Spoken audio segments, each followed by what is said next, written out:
5 August পরবর্তী প্রচলিত ছাত্র রাজনীতি পছন্দ করছে না সাধারণ শিক্ষার্থীরা।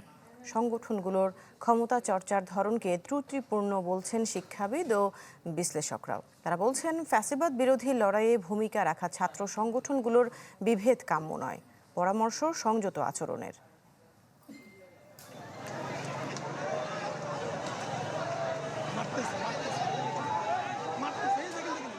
গত কয়েকদিনে 3টি কলেজে ছাত্রদল ও ছাত্র শিবিরের মধ্যে বড় ধরনের সংঘর্ষের ঘটনা ঘটেছে, যার সূত্রপাত চট্টগ্রাম সিটি কলেজ থেকে। এর রেশ পড়ে ঢাকা বিশ্ববিদ্যালয়ে।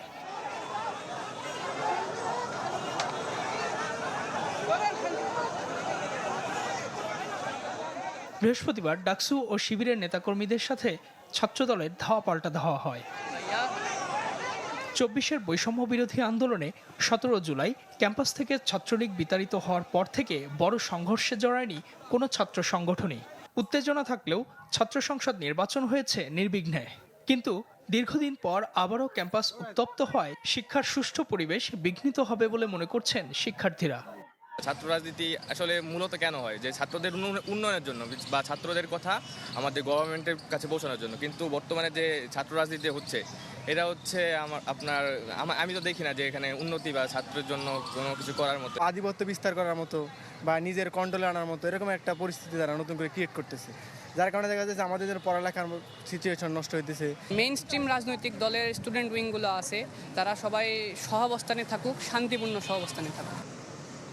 শিক্ষাবিদদের মতে, ক্যাম্পাস রাজনীতিতে ঢালাইয়ের সেরা প্রিমিয়ার সিমেন্ট মূল পরিবর্তন প্রয়োজন, কেননা বর্তমান প্রজন্ম প্রচলিত ধারার ছাত্র রাজনীতি পছন্দ করছে না। শিক্ষার্থীদের আকাঙ্ক্ষার প্রতিফলন ঘটাতে না পারলে তা রাজনৈতিক দলগুলোর জন্য শুভ হবে না।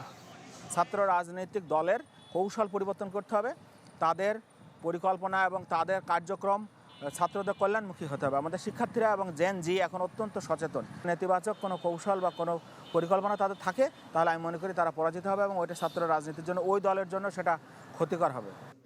রাজনীতি বিশ্লেষকদের মতে, ফ্যাসিবাদ বিরোধী লড়াইয়ে ভূমিকা রাখা সব দলকে সংযত আচরণ করতে হবে।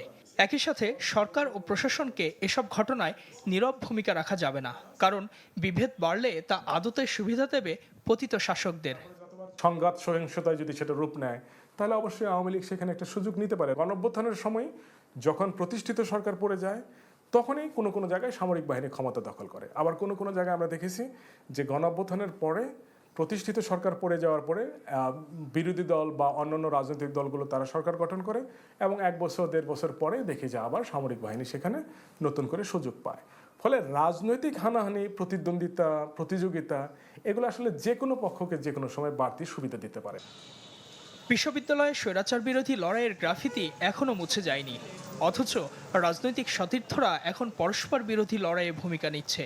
এটি রাজনীতি ও দেশের জন্য মঙ্গলজনক নয় বলে মত বিশেষজ্ঞদের।